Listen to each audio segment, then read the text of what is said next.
Greetings, dear ones. I am Kryon of Magnetic Service. There used to be a time when my partner had to adjust in the first few moments of a channeling. There was a time where he had to actually change his countenance, try to relax, let the pineal flow without what is called the filters of human consciousness, belief. And now I just jump in whenever I want. It's the way of it. That the practice of communicating with Spirit pays off. And you get better at it. And so the human being is asked to practice. Now don't take this wrong. For in a linear fashion, that would mean, well, I'm going to have to assign times for meditation and extend them. And that's not so. What if I told you it may just be the opposite? The meditations would be shorter but more intense. Meditation is beautiful. It is a time put aside for communication with that which is inside and outside. And yet it indeed is also changing. What if it were possible that every time you'd blink your eyes, you'd be in meditation? That it would be so intrinsic to the value of your cellular structure to be in this mode that your cells would just crave it. They would crave to be in meditation 24/7, but a walking meditation, a working meditation. So that as you get up out of your chair, there's no difference, really, than when you sit down to meditate. That kind of a relationship with your higher self would be doable for the human being. And this is what the masters have taught. It is doable. And not only is it doable, it is something that your cells want for you. You've got this missing bridge that my partner has talked about between corporeal self and innate self. The intelligent part of your body literally craves to be in touch with the rest. To have human consciousness not only aware of it, but always working with it. There's part of your cellular structure that feels this is coming, dear ones. More than ever before, as energy shifts, the quantum parts of you are alert. They really have a feeling, if you want to say, that it is at hand. This also creates in a human being sometimes a little discomfort, because you don't know what's next. Every single time you feel change coming, the human being wonders whether it's going to be good or not. And so I'm here to tell you, oh soul, what you are feeling now, I want you to relax with. I want you to relax with it. And let it in. And the expansion will be the result. The expansion of you with you, of you with your higher self. Isn't it time? Isn't it time to meet the rest of you? Think about that. You're bigger than you think, and I'm going to continue this teaching from last night about the soul. I only have a couple more things to say about it. And you may have heard it before, my partner may have mentioned it before in his talks. But I want you to hear it from me. And so this would become part 2 of what we call soul journeying. Now, the soul isn't journeying anywhere. It's you who are journeying to meet it. You're cognizing what it is. You are journeying to meet yourself. And we have named it this way for a reason. It's not linear. You have to look at it backwards in order to understand the profundity of it. Before I begin, I would like to say, and I know where I am, it's precious here. I've told you it is a piece of Lemuria here. I've told you the Pleiadians are here. The very creative source. The beauty of a benevolent society that would be in ascension status and be your spiritual parents. That energy is here. There are only a few places on the earth. There's only really 24 of them who have been assigned the attributes of time capsules. They pair up eventually, and you'll understand the push-pull energy between them. One pushes what you don't have, and one removes the old stuff you don't need. That's how they work. By the way, that's also the attributes of the push-pull energy in the center of the galaxy you have mistakenly called a black hole. It's not a singularity. It cannot exist. We have said this before. Isn't it interesting that in physics everything comes in pairs, and then when you look at the middle of the galaxy, there's only one thing? Where is your common sense? There's got to be a pair there also. There always is in physics. There's a push-pull energy, what we call the twins are there, and there's a reason for it in physics, and they will discover it. It's just unseen at the moment. There's a node in New Zealand. It's an important one. It's because this is a piece of Lemuria, and because it is a previous home or an existing one, depending upon how you look at time, to those which helped you create the divinity inside you. We've spoken of it before, and it is Mount Cook. And so I'm just going to take a moment to say thank you for the ones who took the time to respect it and to look at it. And it says thank you back. There's a lot to know about that.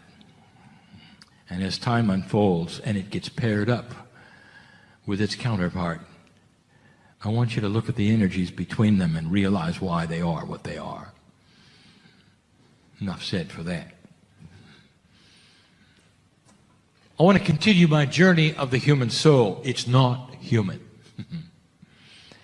We call this the human soul because we're on earth, because we are with you, and because that's what you call it. But it isn't. The soul is the creator. We've told you this before, long before. This earth was even cool. The soul existed, and it would eventually be part of you. It's eternal in both directions. And so I want to take you on this journey. Where have you been? Before the Pleiadians did what they did on this planet, where were you? Did you have anything to do with what came before this planet? Or, as some of those who would be the experts in spiritual things would tell you, that everything started when you arrived? Really? I want to give you some information. It makes it so much bigger for you. There have been many worlds before yours that have gone through what you've gone through. We've given you some of the names of those in the past that you would even recognize. The Pleiadians are the most immediately removed from you. They are your spiritual parents. They did the work. And they watch over you like parents would watch a child that has totally, completely free choice without even knowledge of their parents. There is benevolence, there is love, there's caring, especially now. There's an awakening on this planet. You're past this precession of the equinoxes. You're in an energy that I foresaw and I told you about 23 years ago. And here we sit. There's celebration in certain parts of the galaxy because of this planet Earth. Oh, don't look at your news today, okay? This is not what we're talking about. We're not talking about current events. I'm talking about world events, not world as you would think of it in the news, but world that is the earth from its creation to now. And all the things that have taken place in the way they have, what you've done with it. You're sitting on the precipice of massive change. You have free will, you always have, you always will. But we've seen this before. And here's the one I tell you, so have you. For some of you, this is the 12th or 13th time you've done this. Do you realize that? Your soul has been involved in other places, in other planets, in other constellations. Life is so old in this galaxy, dear ones, compared to yours. So old. Life could start as easily as a few million years when a planet is ripe and ready and begins properly and accelerates in the right way. Not that hard. You will find eventually, listen science, this is a prediction, you will find eventually that when you discover life in other places that are not related to this planet, it will have the same kind of DNA structures. These DNA structures are common to the galaxy. It is how life develops. Oh, there will be some variations, but you will see a commonality that will tell you that what you have on the planet is not unique. Hardly. When you look out at the stars and ask yourself, is there life? It's like standing on a beautiful beach on the planet and asking if anywhere else on the planet there's another beach.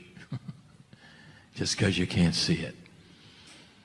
The processes that would create a beach on your planet are the processes that would create your planet itself and other planets that would have life. You've been part of the process. Not the corporeal you, but the soul you, the part of the collective you. The part that you can touch right now if you want to. The most profound way through the pineal. And start a communication with your cellular structure that at first you won't even feel it, you won't even know it's there. But when you open a door and keep it open, very, very slowly the energy seeps in a very benevolent and sweet way so it doesn't surprise you or shock you or make you afraid. And you wake up one day and you realize you're not alone. You realize that there is help. You realize you're more peaceful. You realize you're more healthy. And then you start realizing it's working. That's how it works. Do you realize why that is? So we don't frighten. So that we don't startle. Humans are slow to cognize things they have never seen before or never imagined before. So there is no fear. And so we go slow. There's nothing more beautiful than an awakening human being. Finding that which is missing in their life is really there all along. Somebody needed to hear that. You have been part of the plan. You have been a soul of the Pleiadians. The Pleiadians had a planet before theirs, older, much older than theirs, in another constellation in this galaxy, and you were part of that. They're your grandparents, and their name is Arcturian. They're also the Sumerian. There are so many. There are so many ways that this happens. If you're working with these groups, dear ones, and you want to know who they are or where they came from, they're just going to smile at you. But they're here to help. The way grandparents help. The Pleiadians are different. They've got responsibilities. The others don't. They're just here to play with you, to help you. There's so much help. There's an allowance we have of these who have helped plant the seeds in this galaxy to come here to this planet, which is the only planet of free choice, and walk among you and be part of you. They're guides, they're helps, they're whatever you want to call. They're advisors. And the only rules they have is you have to see them. They cannot announce themselves to you. Many have. There have been many who actually have sensed them and feared them. There's many who think that they're visitors that perhaps are going to capture their soul or kill them just because they don't even understand. There is a wall, you call it a veil, between multidimensional things like that and who you are. And this wall, this veil, is beginning to lift. Now I want to tell you, so you understand and know this, that the veil lifts because you pull it up. Brute force of consciousness and spiritual awakening will pull the veil up. It doesn't go up by itself. It doesn't get thinner by itself. It just sits there waiting for you to pull on it. That is the arrangement. You have got to do it. Let me put it in better terms and stop the metaphors. If you're going to awaken to who's around you, who is multidimensional, it's going to be on your terms, not ours. And that's always the way it has been. You've got to search if you're going to find it. God is not going to present a situation to you that's going to give you positive proof of who you are or what's on the other side of the veil. This is, if you want to call it, a puzzle for you to figure out. It has to be that way. And every single planet that has gone through this has figured it out in this fashion. And here's what I want to tell you, and here's how it applies to today's teaching. You were there. You were there. Does this carry over into your Akash? A little. But not as much as your experience on Earth. Now we're going to get there in a moment.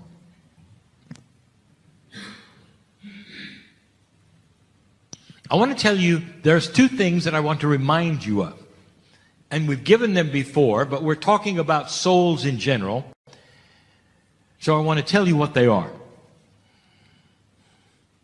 The first is this.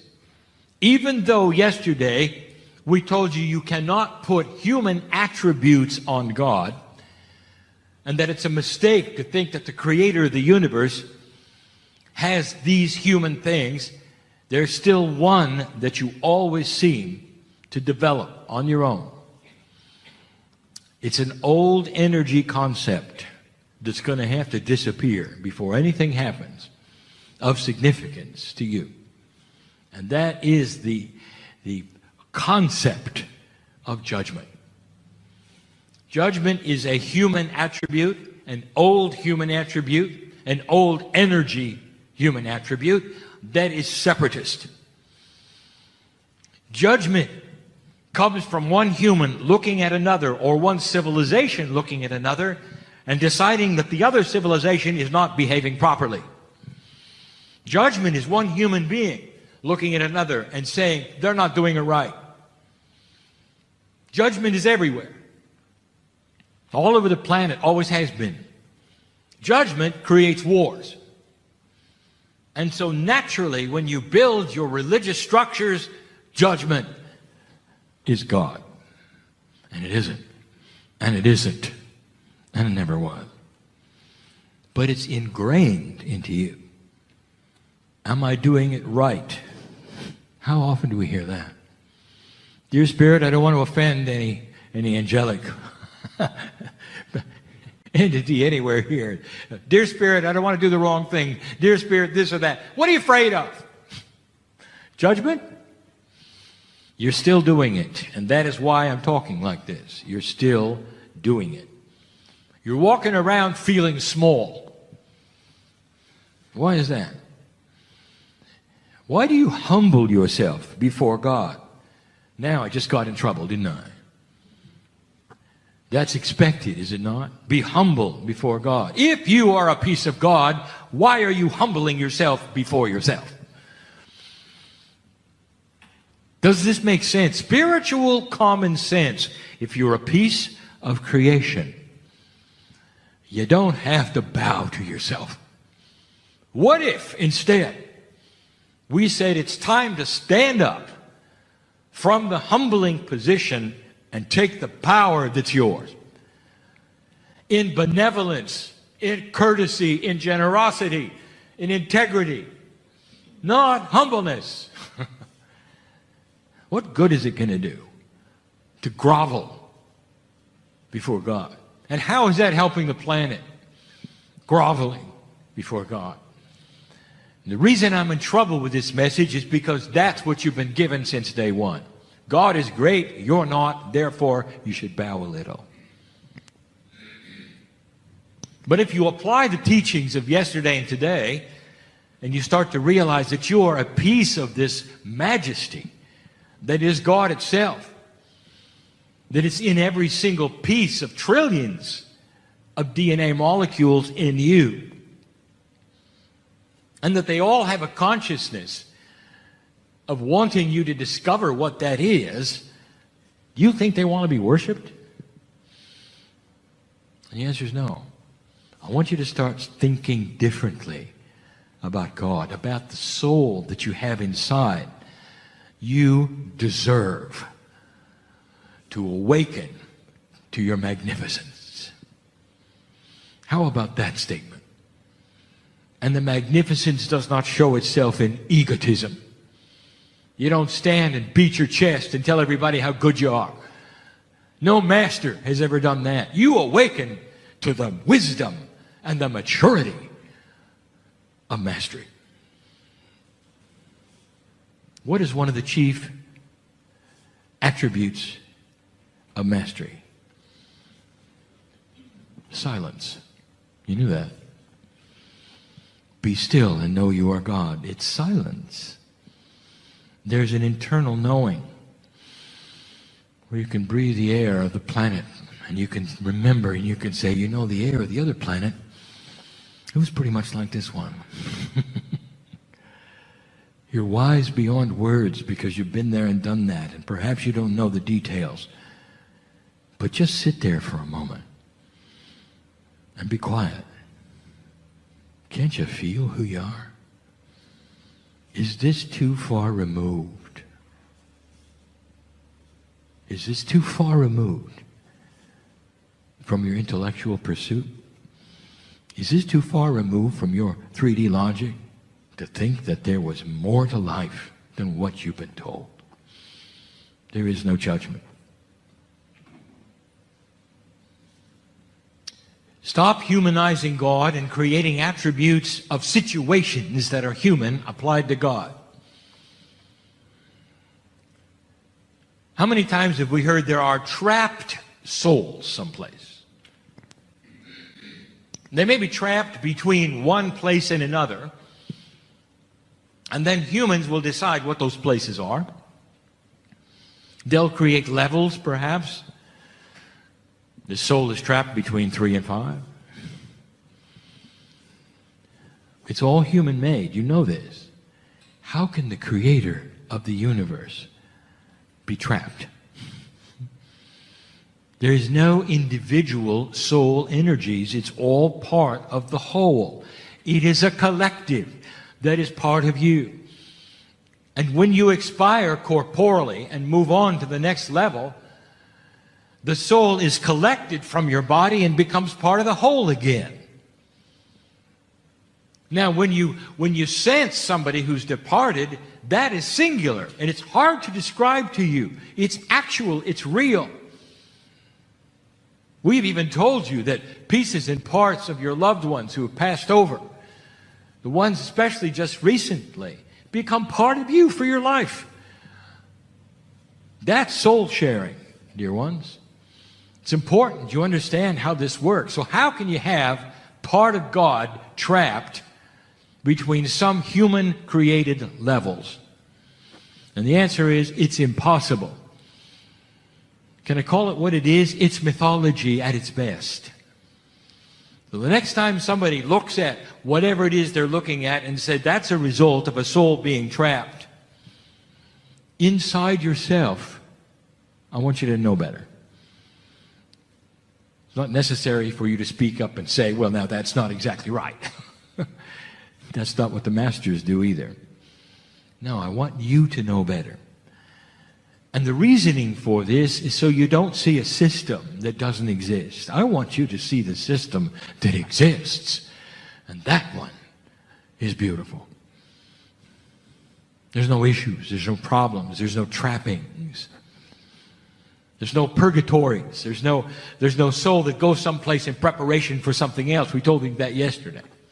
There's no levels of souldom. God is God. The creator of this universe is what it is. It's not segmented. It's not trapped. And it does not have a consciousness like humans do. It's beyond that. Way beyond that. It's something I can't even describe. For you, all you have to know is that it loves you beyond measure, and everything that is there for you is benevolent. You don't have to jump hurdles, dear ones. You don't have to prove yourself one way or the other. You just have to agree to learn more about what is there inside you. And the rest will be something that will be self-evident. And we say it again, when you go to your knees, if you wish to do it, if you want to honor God in any way you want to, when you pray, when you meditate, we're there. And there's only really one question, if you want to ask a question, that you should have. And the question is, dear God, tell me what I need to know. There's only one.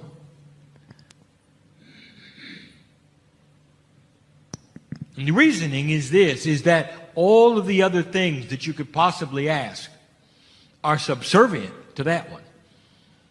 Tell me what it is I need to know, dear Spirit, in order to solve the problem, to get from A to B. There's somebody here who needs to hear that. Here's what I'm going to, you know who you are. I want you to go to a place and ask Spirit this. Tell me what it is I need to know to get out of pain, all right? You didn't come to suffer, dear ones. It's time to get through that. Someone needed to hear that. Shouldn't have to live that way. That was not the plan. Whatever has happened, water under the bridge that brings you to that place can be undone. You have control over your own cellular structure, and it wants to hear from you. I want to bring up the final one. This one is difficult. We always save the best to last. The ones that are hard to understand, concepts that are perhaps things that you haven't really pondered much, and I'll give it to you. And this has to do with what we would call soul inheritance. When you look at inheritance as you perceive it, it's mostly in 3 dimensions, and it is what we would call chemical. And the confusing part is that you, as a human being, especially one who is aware of your spiritual complement, are dealing with an oxymoron. You are dealing with 2 kinds of inheritance that happen within one single body. Now, the chemical inheritance is that which you're taught in school, and it carries over with it a lot of what your parents had and your grandparents had. You look like them, Perhaps you will have dispositions in cellular structure. Your DNA carries through. There are things that you pass. There are talents, there are instincts that your parents would have, and you can see it. Some of you can even look at your hands and recognize your parents' hands were there. That's chemical inheritance. It's powerful. The man who sits in the chair in front of you right now has a chemical inheritance. His chemistry is Irish. And if he tracks back his lineage, he will find that it's not too many generations before he finds himself in Ireland. And he can track his name, which is very Irish, right back to a family who is there. And he's done it. Someday he may even visit. That is his chemical inheritance. Now, you don't know the story, and now is not the time to give it, but we have exposed to him his immediate past life. And it was not Irish. It was across the ditch in Australia. And that is who he is. Now, here is the issue. Who is he? Is he Irish or is he Australian? He has one path which is Akashic and one path which is chemical. And so he is a combination, a unique human being who has an entirely different past when you look at the Akashic family compared to the Irish one, which is chemical. And they are both accurate. Is that confusing enough or what? It doesn't have to be. When you look at the parable of Emily and Evelyn and all the other trees we didn't even name, Jason's one of them. I'm giving you names that mean things to those of you who are here. Who stand in the forest, who are all together because they have the same roots. Remember yesterday? So what I want to show you and tell you is that you have to start looking at yourselves differently about who you are based upon both kinds of inheritance. The chemistry you have, you track back and you think, well, my past life was then perhaps my partner had to be Irish. No, it doesn't. You just have the attributes of chemistry. The real past life, the one you want to look at, is Akashic. And what is confusing about this is how there can be two paths that are so different that then create a unique human being like you. And you want to separate them and you want to say which one is accurate, and I'll tell you, they both are. Take my partner. He assumes, and now he knows, that he is part of his parents and his grandparents and their parents, that he has the chemistry of all of them. But he also knows that the part of him that is God that he knows is involved in his Akashic remembrance, and those are the lives he lived with other chemistry from other parents and other grandparents. The result is this, dear ones. Don't overanalyze it. I want you to look at yourself. That's all I want you to look at. How has this come together to create who you are? How is this come together to create who you are? You are a unique human being. Absolutely unique. This is part of the uniqueness. Chemically, you have attributes of 3D inheritance. Spiritually, you have attributes of Akashic inheritance. They come together to create you. Where it goes from here will create another you. The corporeal complications and the puzzle are beyond anything you can imagine. I have just entangled a puzzle that some will listen to,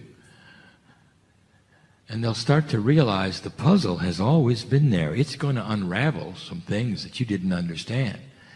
How your lives, when read by an Akashic reader, can take you on a whole different path than what you know your parents did. And now you have the answer. Don't try to figure it out. I want you only to see the beauty of how it has created You. Is that good enough? That's all you have to look at. Unique in every single way. You've got the best of everything. Perhaps you've got the strength of the chemistry that you needed and the Akashic lives that you needed to build an old soul who can make a difference on this planet today. Did you think of that? Everything that you've gone through had a purpose. But you're done going to school. And you're done surviving. Now it's time to come out of the cave. See who you are. Check out the magnificence around you. Get out of the crouching position. Stand tall. Feel the light of God around you. And claim your mastery. Simple? No. No. But you always start with small steps. And they turn into bigger ones. So now it's time to start. That's the message of the day. It'll get more complicated. I promise. And so it is. Greetings, dear ones. I'm Kryon of Magnetic Service. My partner, I wish you to go slow. Measure the words. Make sure it's correct as it comes in. This is the next to the last channel of 2015. There actually are 2 more to come. I say next to the last because it's the next to the last one in a Kryon meeting. And so we are going to say that this one is where we wish to bring you information for the future. Some will say this is a science channel. It isn't. But there are those who may say, well, I want scientists to hear what you had to say today, Kryon. And so, right now, I may have those listening who have been told to listen. If this is you listening at this point in time, you're listening in the future. But of course, you don't think it's the future. For you, it's now. For me, it's now. For the crowd in front of me, it's not now. How do you like it so far? We speak to many out of the time frame that you think. This channel may be brought forward later, and this channel may be something that will be brought into a venue you don't expect to prove what you've just discovered. To validate what you know is there now that you did not when the channel was given. Confused yet? It's that kind of a channel. My partner gives chills, for he knows that the information is beautiful. He knows it's appropriate. He knows it's desired and that humanity wants what is coming now. So he goes slow. I want to talk about a discovery. A discovery that will be made, that is being made, and it happens gradually. And before I discuss what it is or how it works, I want to give you some things to think about. Question: is it possible that there is a template existing in your DNA that carries the secret to youth? A template that isn't simply data. It is part of the molecular structure of multidimensional DNA that can be activated and exposed in certain cases. And when it is, it changes everything about the human being that it belongs to. Is it possible that there is something inside every single molecule of your DNA that could keep you alive 2, 3, 4 times as long as you're living now? Is there a template of birth? A design that can become chemistry that right now is simply laying there as an instruction set, that is outside of the purview of your DNA's three-dimensional thinking. It's different.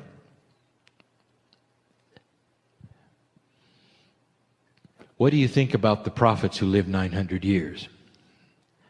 I jump right to it. I want you to answer the question inside, and if you're a scientist, go ahead and answer it. Foolishness? Reported in many ways, in many places, from different sources. That some of the characters you read about in the scriptures, perhaps, or in the history books, perhaps, lived far longer than any other human beings have ever lived. A few, not one, lived over 600 years. Number one, is it possible? Number two, would there be reasoning from spirit or creative source for that to occur? Number one, is it possible? I am sitting here in the chair telling you it is not only possible, this shows that it was done.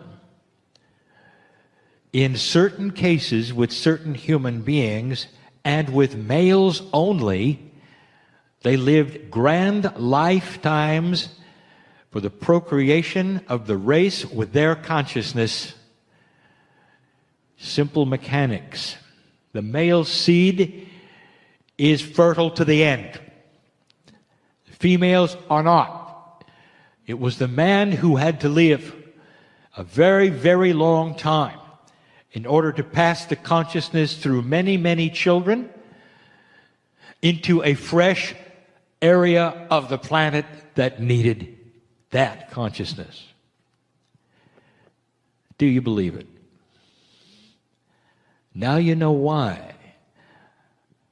What was the process to keep this man or men alive for that duration? It's simple. They had an activated template of youth. Now, I'm using terminology that is not medical, that is not scientific, and you may have your own. There actually exists right now, I'll tell you it, stay tuned, there actually exists right now a name for this because it's suspected in biology. Number two, when a human being has spontaneous remission, or what some have called spontaneous healing, what occurs? Number one, is it real? Do you believe it? Now you're a little more current, scientist. You've seen it. It's been reported. You believe it because of that. Number two, how did it work? And number two has always been the mystery. And number two has with it a lot of energy. There are those who believe that the consciousness of the individual who was sick brought it about. That is why they call it spontaneous. This would mean that through consciousness alone, and perhaps without knowing it, there was an activation of the template. So fast was it, so amazing was it, that it was beyond that which was recognizable as possible in 3D or in medical history. It's almost like the body cleaned itself, that cellular rejuvenation was accelerated vastly for a few days, for a few weeks, to clean out that which did not belong there to save the life of the individual. Spontaneous, automatic remission of a disease, healing of something that didn't belong there. And it's real.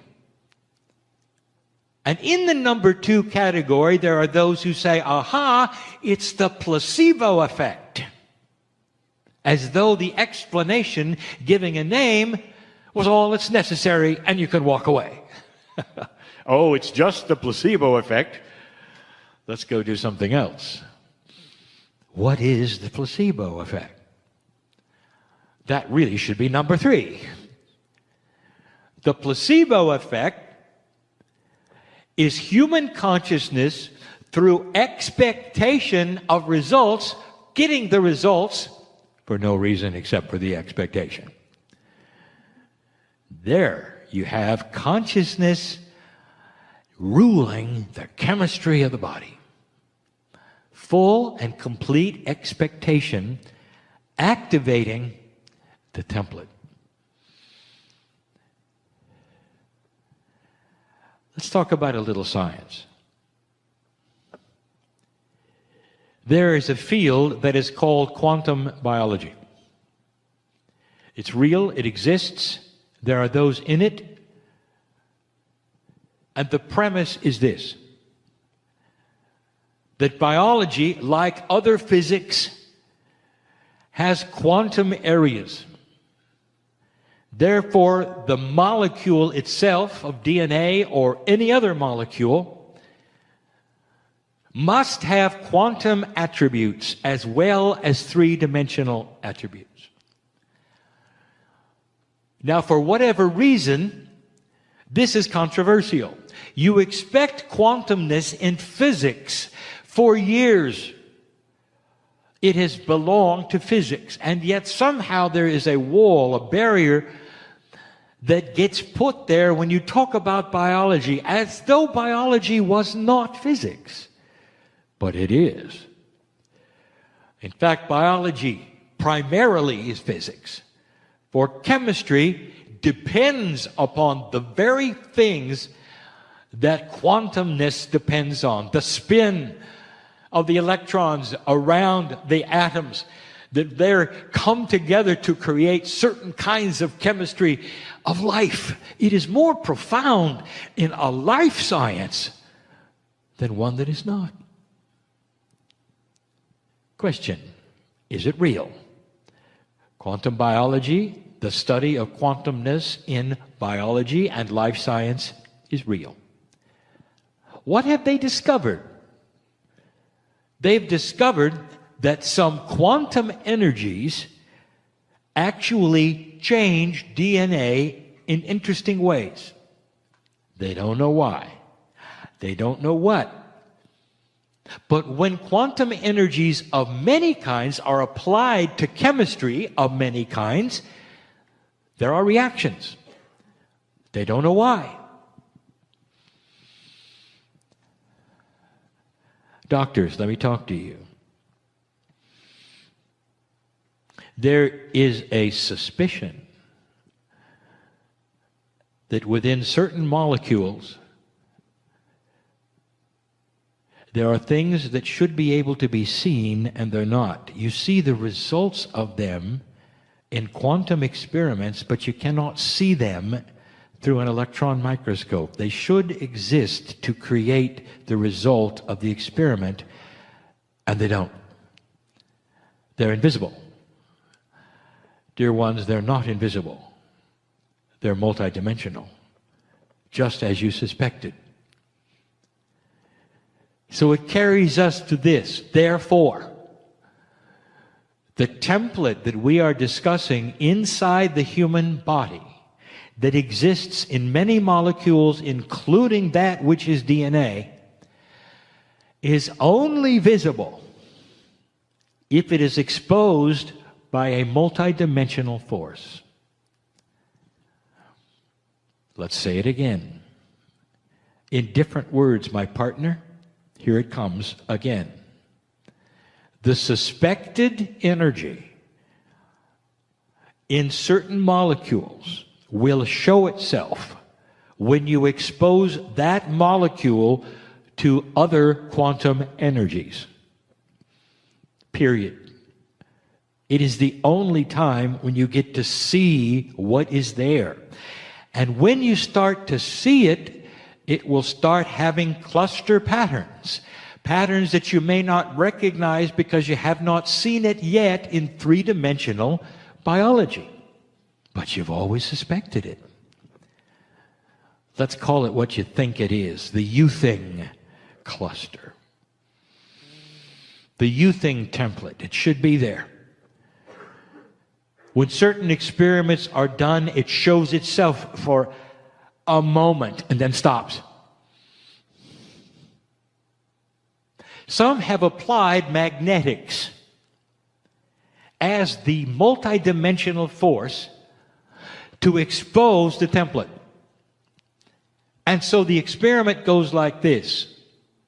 You take the mixture, you put certain magnetic fields with it, you take a look at it the best you can with electronic microscopes, and you look for what you suspected was there, and lo and behold, you see a piece of it. It's there. How many years ago did we tell you about magnetics?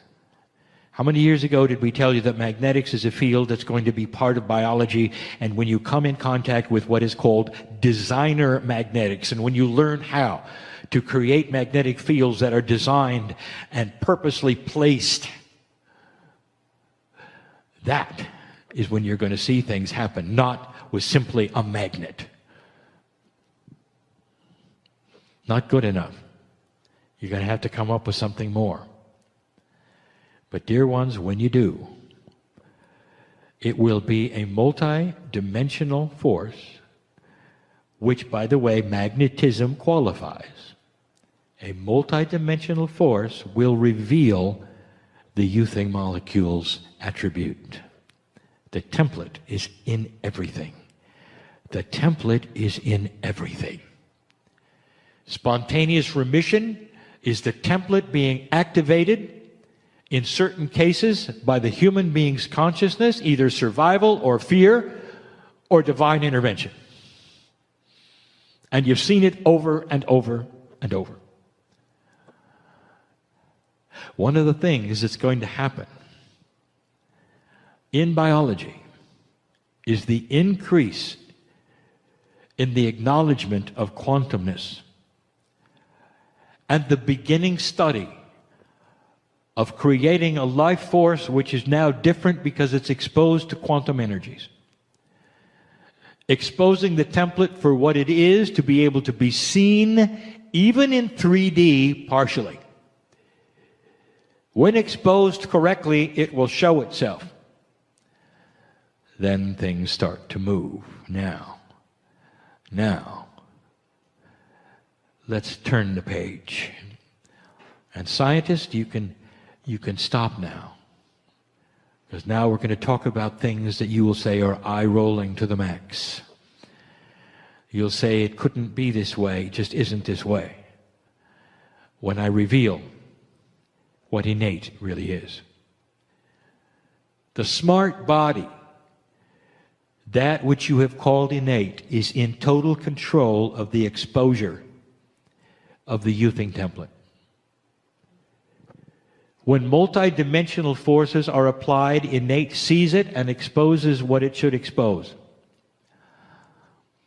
Innate is the smart body intelligence that has no source that you can call a source. It is not from your brain. Innate is not a brain function. The brain is a computer that survives with you. You do something, it remembers it. If it hurts you, you don't do it again. You have experiences that help you survive from moment to moment. Your rememberer, that's in your brain. The creative things that happen come from your pineal. We have told you this before.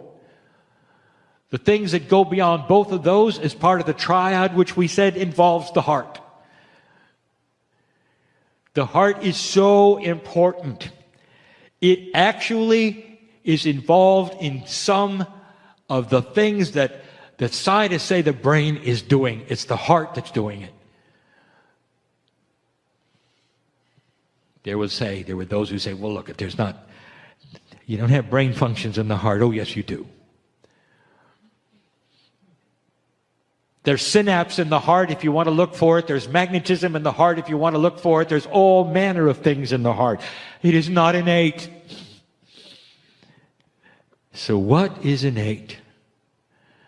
How does it work, and what's going to happen?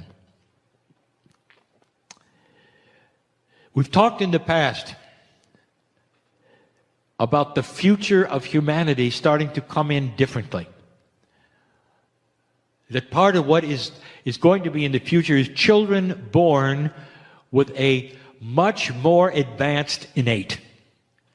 In other words, the ability to tie together that which you've experienced the last lifetime and this lifetime so that you don't make the same mistakes twice. And that is innate. I still haven't told you where it comes from, have I? Oh, I will. Child burns his finger on a stove, never touches a stove for the rest of his life. That's brain function, isn't it? Did the innate have anything to do with it? Oh, yeah. You see, the innate is the smart body agreeing with the brain. It's all integrated. Now listen to this. Here is what the innate, and I'll identify what it is soon. Here's what the innate is going to do with a newborn. The newborn will not touch a stove, because the newborn remembers from the last lifetime what it's like. He carries it over, and you're going to call it instinct. Don't touch the stove. The newborn is going to remember also the mistakes that were made that caused emotional distress and not do them again. The newborn is going to carry in the wisdom from the past life of mistakes. And part of the mistakes appeared emotionally and physically. It was the brain, it might have been the pineal and the heart together, but it's the innate that will tie it together and help the newborn remember it and pass it forward, intact as instinct.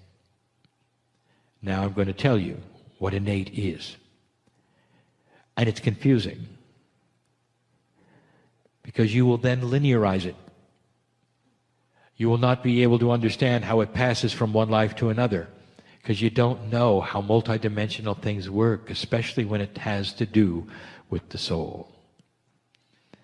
Innate is not the soul. See, you were wrong.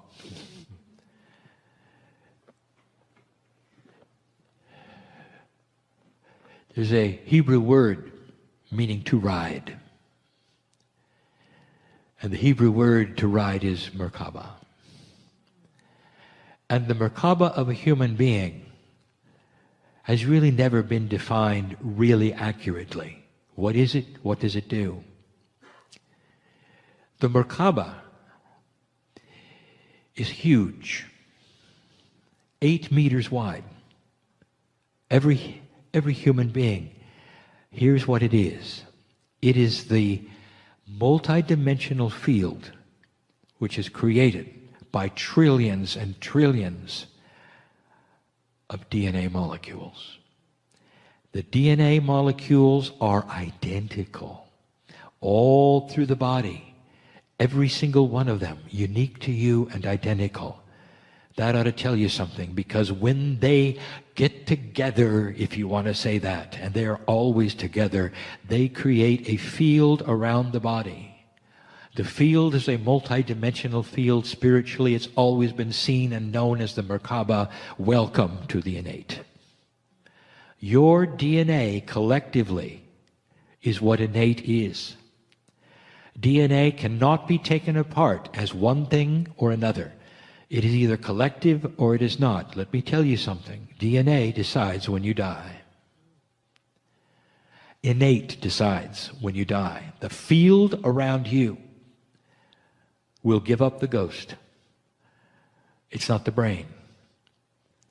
Sure, if the heart stops, nothing continues, and there is death. But what about if the kidney fails? At what point is death then certain, when it can't process this or that? Sometimes it makes no sense when death occurs. And those who have seen it over and over in hospitals know that there's something else going on in the body that I will call death intelligence. When that which is innate sees there's suffering ahead and there's no more hope, rather than go through the suffering, there's the shut off. That's innate. That's the smart body, because it's really smart. It's also, listen, it's also an innate that's coming back in the next lifetime, because it's connected to the soul and the pineal and all it is. It is your Merkaba. Your Merkaba is the same as the last time, just like your soul is the same of the last time. You carry around different patterned DNA that has the same Merkaba as the last life. Now go figure that out. You can't. Because this is a mechanics that is multidimensional and spiritual. It is so beautiful to know that the you, the core of you, who you are, gets passed over and over. If you could really meet you in a past life, and many of you had, you meet each other. Different face, same Merkaba. Different face, same soul. Same innate. Innate knows everything about every single lifetime you've had. Innate knows you better than you know you.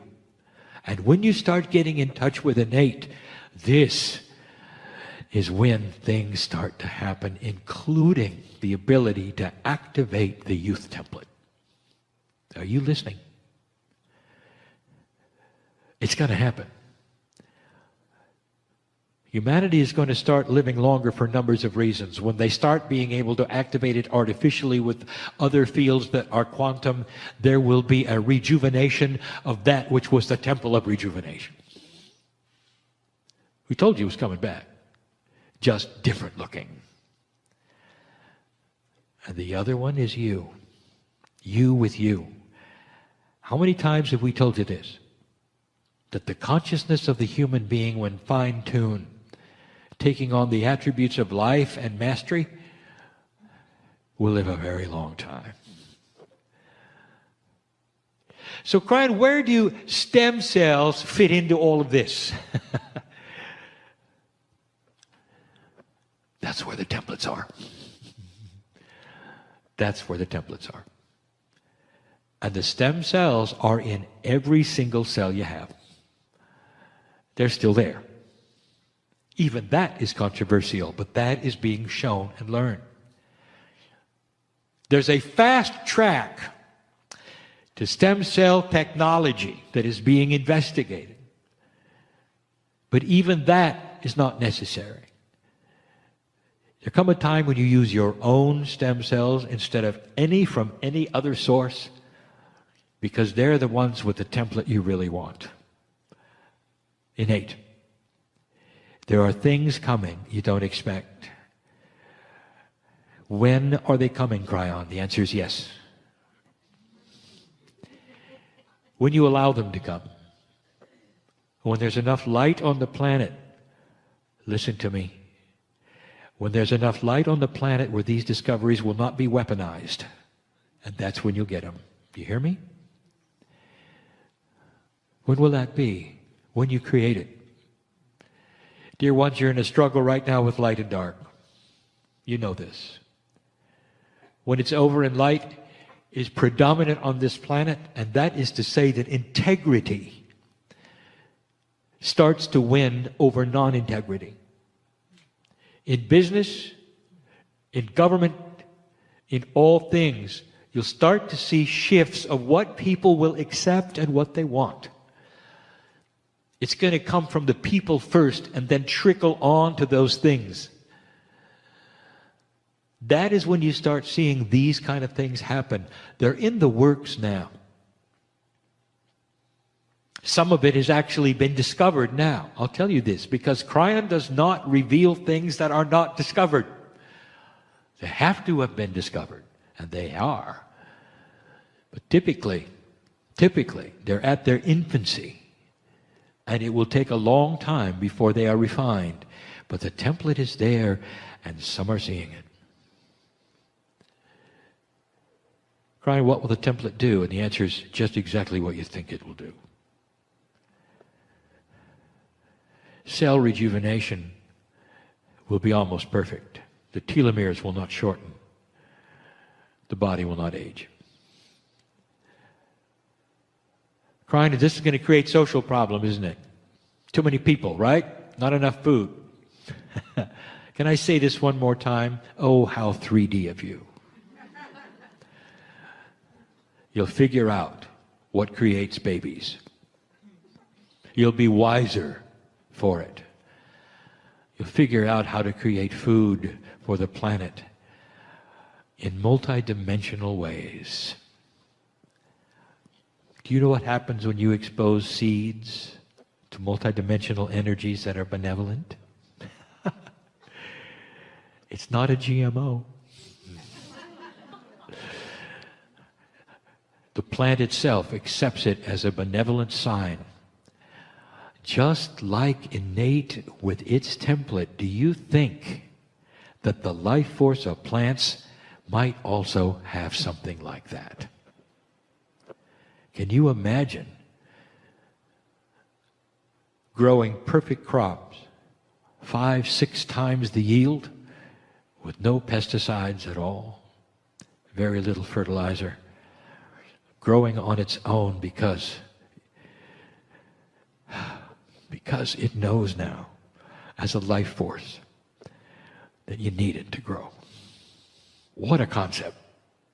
Is it possible that human consciousness can be even extended into plants and animals? It's just the beginning. I give you right now a glimpse into a beautiful future. And those who listen to this and those in front of me now, as human beings, are all saying the same things. Oh, it can't come too soon. Let's have it now. Oh, Kryon, when. And I want to tell you, I want you to be quiet because you're going to be there. All right? You may look a little different, but you're going to be there. Dear ones, you are an old soul and you are not done with this planet. You're going to be there. Do you hear me? I want you to get ready for it. I want you to celebrate it and know it's going to happen. I want you to see the truth in this channeling. I want your innate, right now, to check me out. Your Merkabas are powerful, and there are so many of them in the room. Check me out and feel what is there. And know that this is true, and it's yours because of what you've done and what you're doing. It's your legacy and your future. And it's about time.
let's move into a meditation where we welcome the energies of both the masculine and the feminine to be balanced within our body.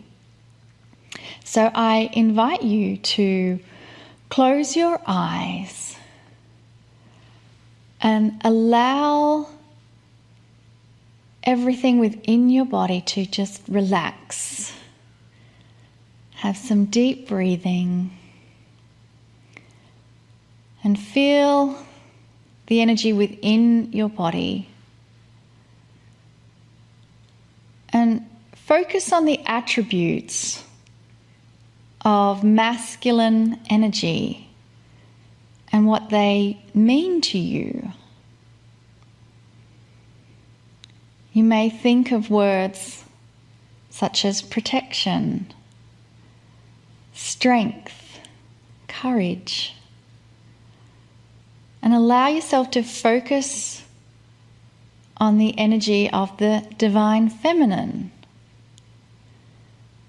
And you may think of attributes such as love, compassion, patience, wisdom, and understanding. And now ask and give the intent to balance the masculine and the feminine within. Give the intent that we now balance the energies of divine masculine and divine feminine within the core of our being. And when we feel, sense, or imagine this balance of divine masculine and divine feminine, know that this is the energy that Kryon comes to you with this full complement of divine masculine and feminine. So now we welcome in the beautiful energies of Kryon. Greetings, dear ones. I am Kryon of Magnetic Service. These are amazing times. The times perhaps you didn't expect. The entire thrust of this program for the last year, for this next year and beyond, is to help you through this time. And the best way to do it is that which I have developed and told my partner would be the Circle of 12. A metaphor for the structure of all things, the 12s, the beauty, the majesty of that. But the main one is to step into an area that old souls are not used to stepping into, and that is your own magnificence. Your own soul.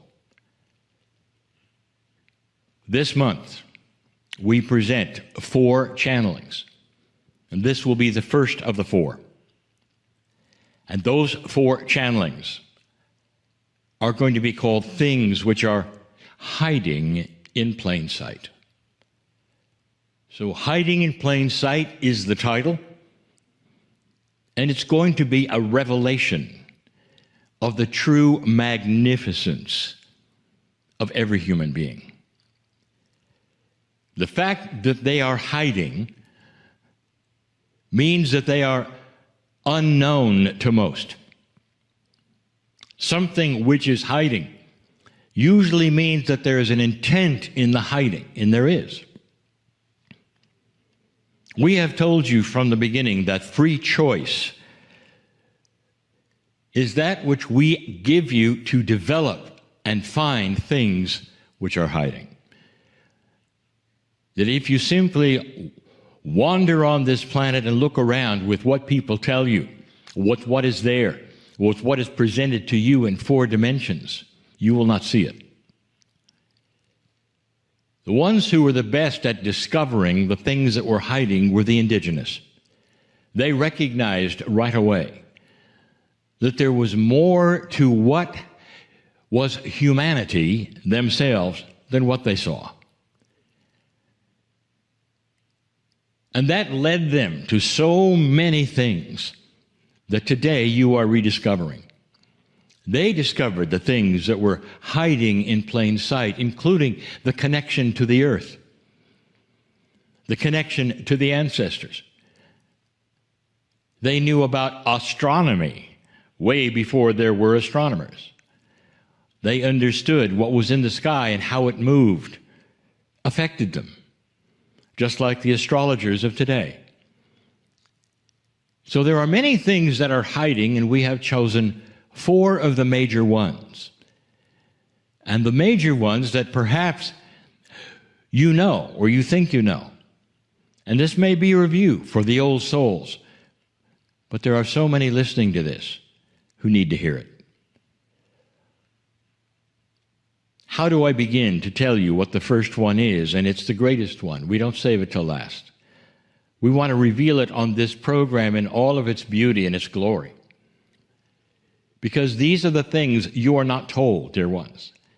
There is no major belief system today who will give you this statement or this information the way I am going to give you now, and that makes it controversial. What if you didn't have it right? What if all of those belief systems developed so many years ago, thousands of years ago, with all of the trappings and all of the rules? What if that was developed in an old energy because things were hiding and they didn't know any better? What if they misinterpreted some of the greatest things on the planet that were given to them, and today they're being revealed? What if you are far more magnificent than anyone ever told you? And that's the premise. There is a grander truth out there, dear ones. The biggest statement we want to give you is this: hiding in plain sight, you are a piece of God. To some, this would be blasphemous, for their whole premise of their belief system is that you are nothing and you were born dirty and you don't even deserve to look on the face of God because God is so beautiful and you are not. And if you've been told that, it's tough to rewrite that story. But I'll tell you, it's just the reverse. You have a soul. You know you have a soul. Do you think God would have given you a dirty soul? Because the soul is part of God, and you have a soul. What does that tell you you are? Dear ones, you have inside you the ability to do what the masters did on this planet. It is beautiful, beyond beautiful. It is magnificent. It comes with the promise. And the promise is this, that you can perform the same things that the masters did. And then we start telling you that it comes with consciousness and intent and practice and the energy of the earth, which has shifted to allow it. That's what the Circle of 12 is all about.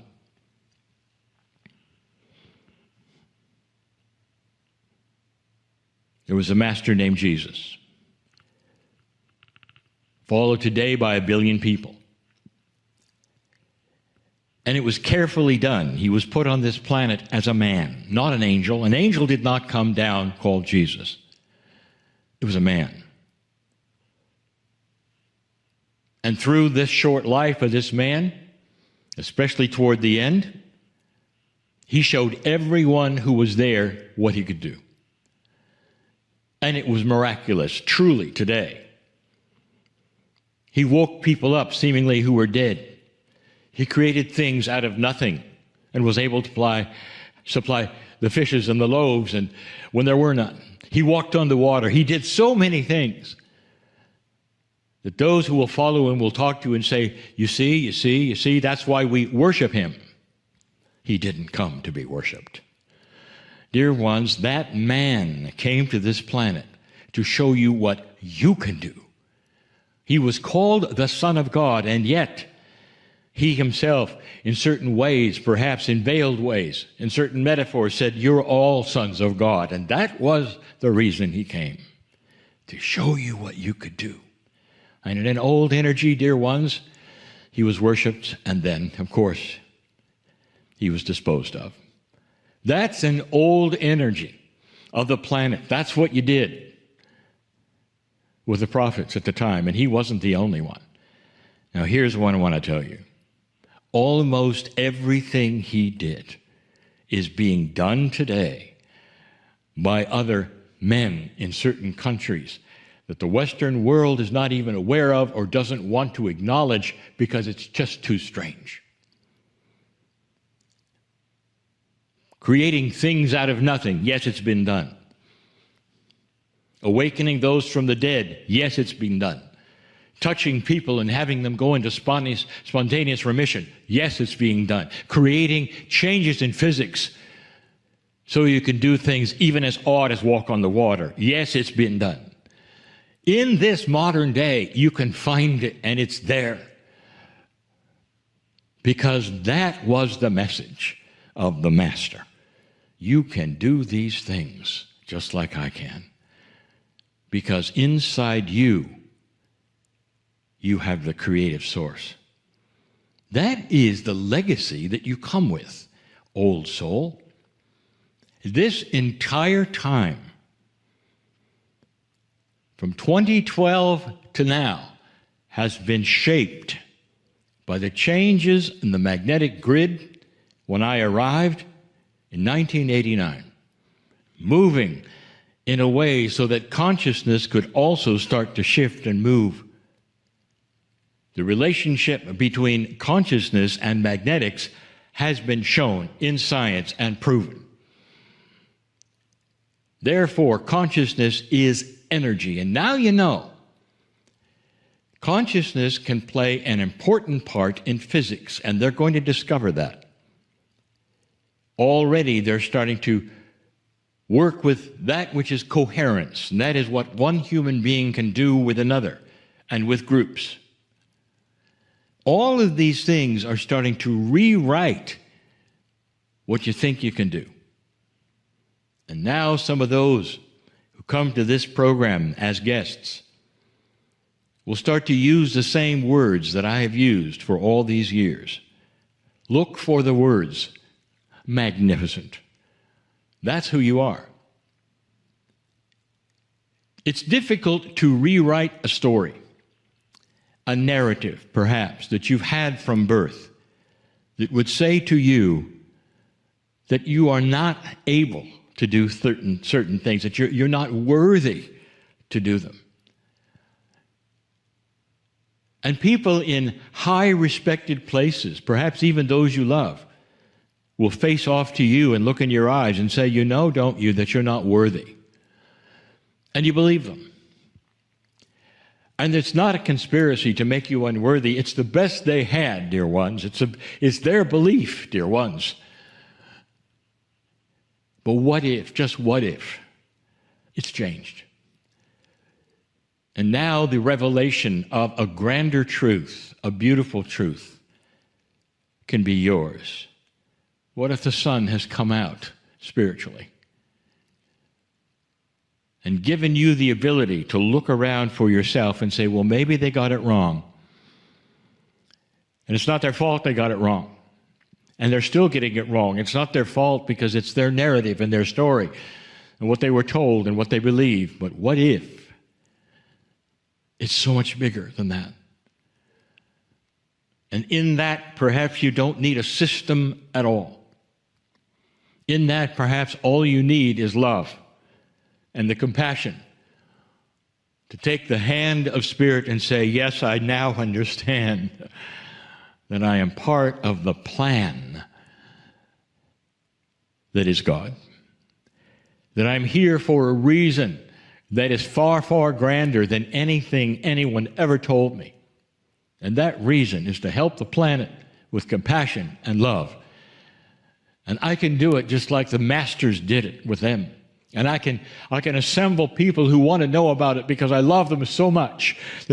For all of you who are out there dealing with how to overcome and transmuting those things, we truly are holding that space for you as you make your journey on that way. And I want to finish out these questions with an affirmation that came from Guru Deva. Guru Deva was the founder of a Hindu monastery in Kauai.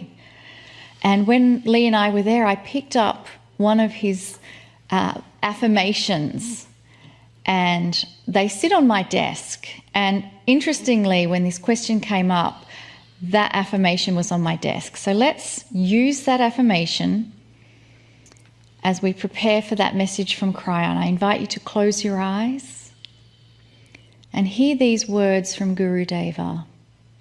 I am not my body, mind, or emotions. They are but shells of the infinite energy that flows through them all. I am this energy. I am its source.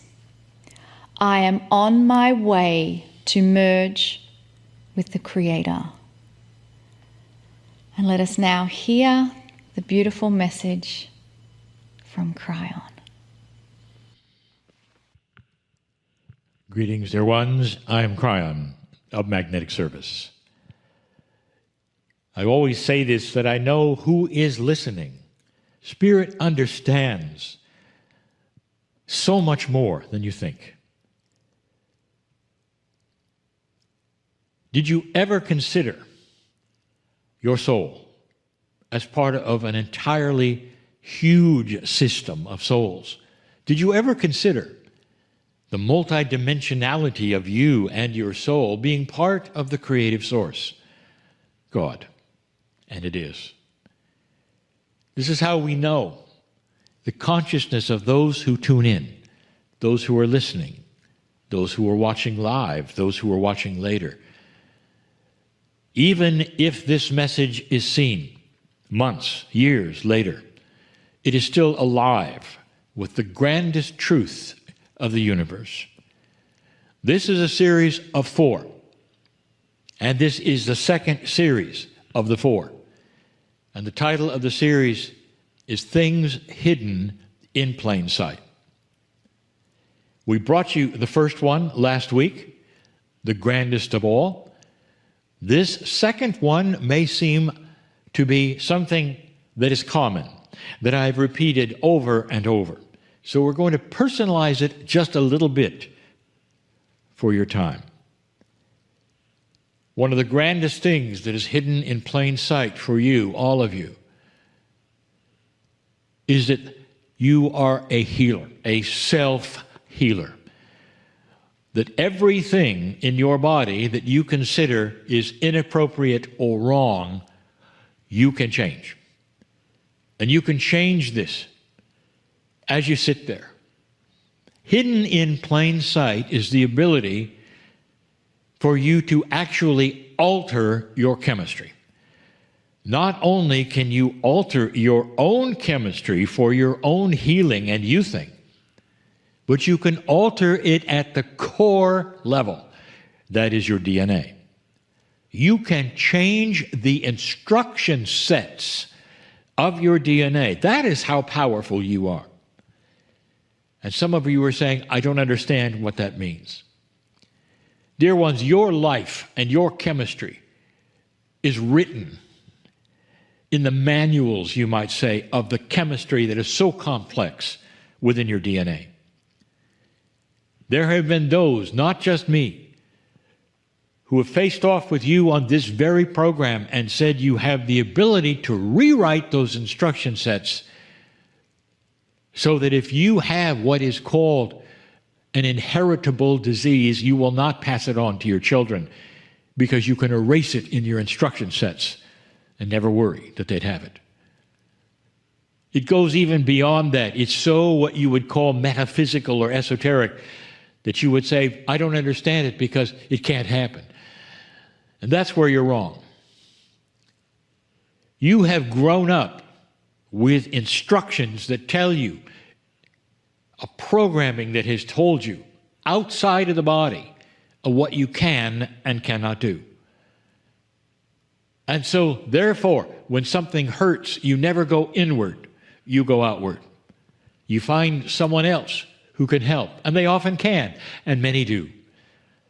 But is your first impression to turn inward or outward?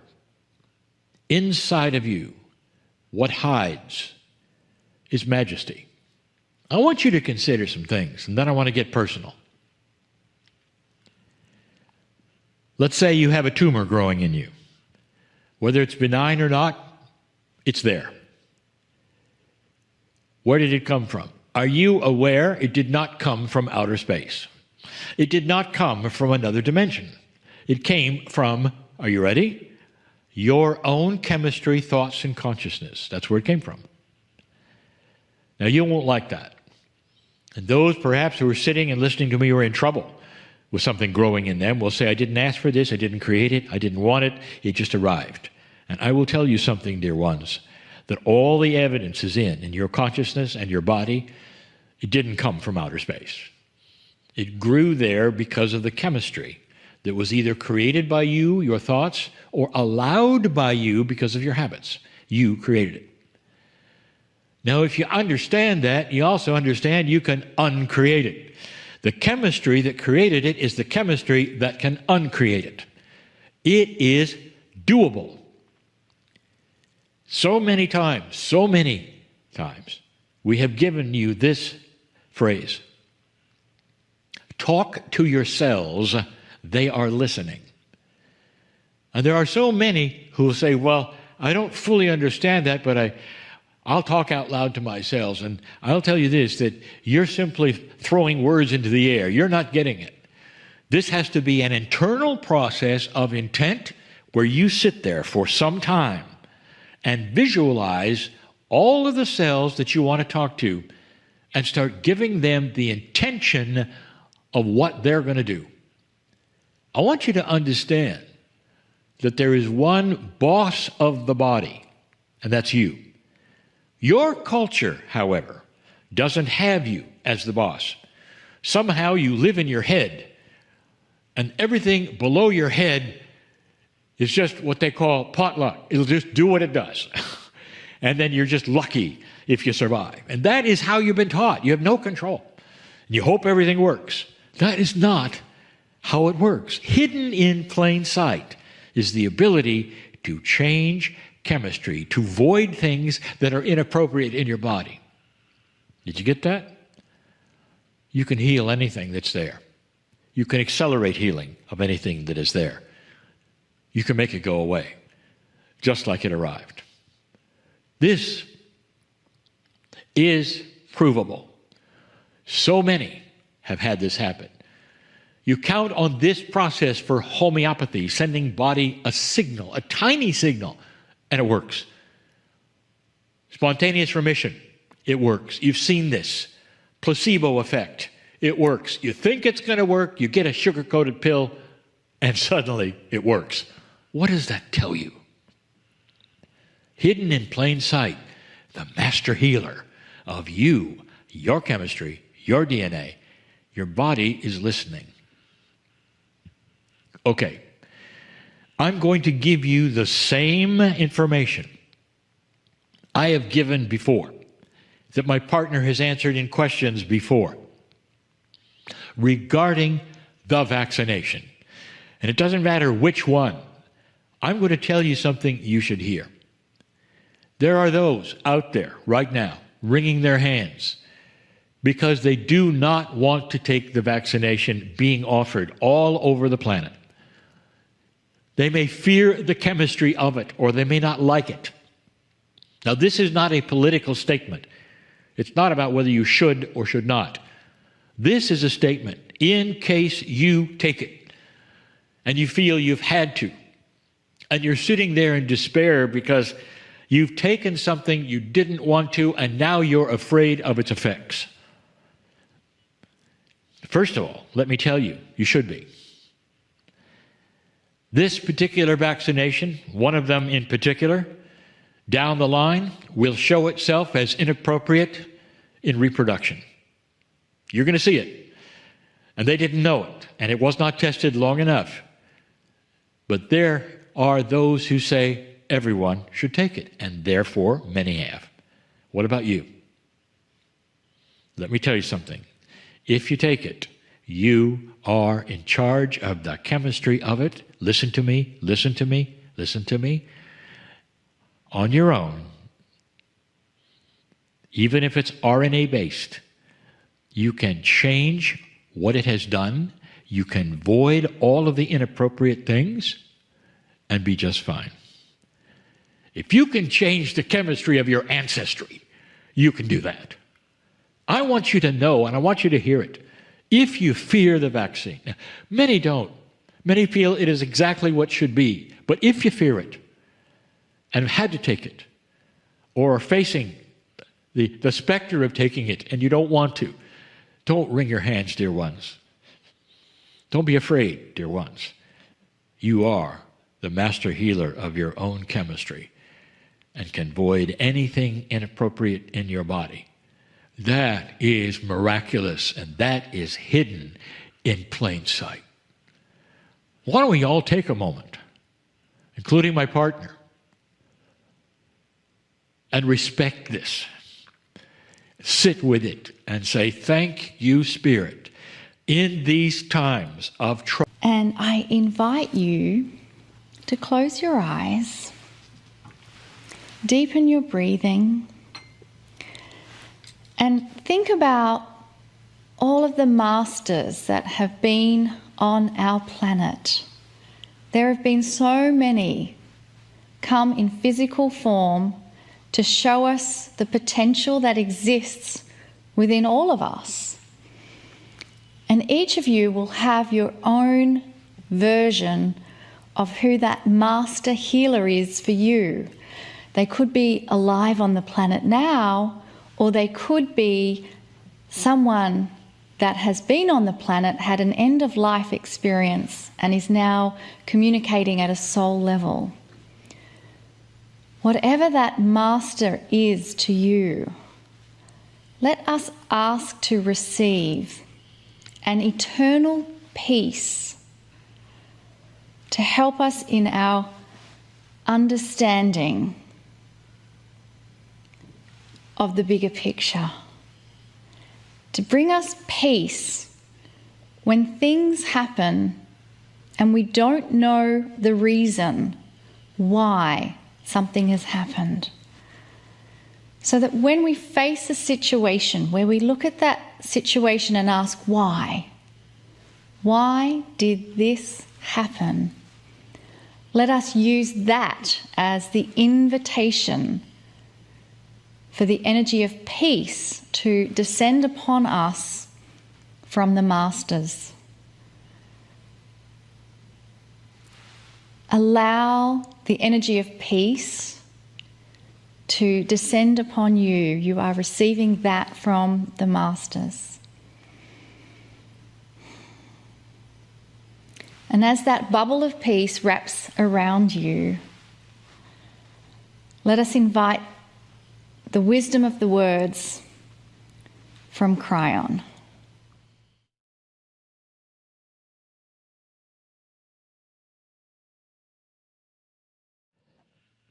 Greetings, dear ones. I am Kryon of Magnetic Service. A bubble of peace. How appropriate that this was brought up. This is indeed another installment of the series of 4, which we call Things Which Are Hiding in Plain Sight. If you take a look at the human being, the way you are right today, it's the way you were before, and before that. It's the way the ancients were. That hasn't changed much. What has changed is consciousness. Your ability perhaps to understand and develop belief systems that involve very complex ideas that are beyond that which is 3D. You have no problems with a beautiful, loving God that can hear a billion prayers all at once. That's not linear. You don't even ask, how can God do it? What if that reality which you consider is God actually spills into that which is the human being's soul, and then spills into that which is the design of the multidimensional parts of a human being? Dear ones, your cellular structure, your DNA, has multidimensional pieces and parts. If you don't believe that, ask this: what does a quantum biologist study? They study the multidimensional parts of the human being, the quantum parts, they would say. Quantum is a word that we would use, perhaps improperly to a physicist, that says it is a multidimensional part. If that is true, that means that you also have within you the ability to be nonlinear. Kryon, what are you talking about? All this science. One of the things that's hiding in plain sight is your soul. Now, we have never really said that before. We've talked about some of the other things hiding in plain sight before, but not this one. This is new. That is why the Circle of 12 was conceived. It's a new concept that you can identify and walk into that which is your soul part. That soul part of you is miraculous. That soul part of you is also part of the creative source itself. So when you're there, dear ones, it is an amazing experience, because anything is possible. This is where you can meet and work with your past lives. When you walk into that which is your soul energy, you've seen it on the Circle of 12, right here, over and over. There is no limitation to what you might be able to do. You think about these things. What is it that perhaps you could do if you could walk into that which is the soul of yourself? Who could you meet? I want you to take a look for a moment and remember what the Circle of 12 has given you in the aspects of who has been in the theater and what has taken place in that theater. These are all metaphors of what you can do for yourself if you could meet your soul. Now, there are so many who would tell you at this moment, don't pay any attention to that silly stuff. You can't do that. They'll tell you that the soul is completely and totally removed from you. It's on the other side of the veil, and the mechanism of the soul is simply that which is up to God, and that you yourself have nothing to do with it while you're here. Now I ask you, does that really make sense? Would you have designed it that way? Now, I continually say these things about spiritual logic. How would you have designed yourself in pure compassion and love from the other side of the veil? And we've said this before. Would you have designed a system that removes you from God? That's what so many teach even today. A system which has you groveling in the dirt, climbing ladders in order to, that's a metaphor, steps or ladders in order to gain that which God would give you, of looking down so you don't have to look in the face of God because you're not worthy. Does that sound familiar? Would you have designed it that way? Does a parent design that for their kids? And the answer is no. Compassion and love have to win. Light is winning. So get into some spiritual logic and understand that these things start to make sense. Your soul is spectacular in every single way. It is the core spirituality. I would say spiritually, it is the core source of you and the Creator's connection. It's the core source of you and the Creator's connection. Connecting with God. Is it possible that you can look into the face of the Creator? And the answer is yes, because when you do, you look at your own face. You are part of everything. The soul is eternal. It never started and it never will end, just like the Creator. There is no difference. Imagine God always had souls within it, ready to do what you're doing. That means you are part of the creative source. And for the first time, we tell you, you can touch the face of God. You have permission. It's always been there. But now in this new energy, it's doable. Hiding in plain sight is the ability for you to cross that bridge that we do every day. You can meet the masters of the past and ask them questions. You can meet yourself, your past lives, and ask questions. You can meet the core of the loved ones and ask them all the things you'd like to. You can have gifts presented to you. You can have healings. And there's something else. You can meet someone that's very, very important. And that someone I will reveal later in the Circle of 12. That's just to say, for those of you who are not members of the Circle of 12 and listening to that you can do anything. In this soul energy is pure healing. In this soul energy is everything you ever were or ever will be. And you can touch that. You can sit within it like a bubble of peace that was mentioned before. Dear ones, I want you to understand that the miracles you believe are miracles may not be miracles. They may be what you've always been able to do. They may seem like miracles to others, only because they have been told these things are not possible. And they are. I want you to understand that this soul energy can be used in other ways as well.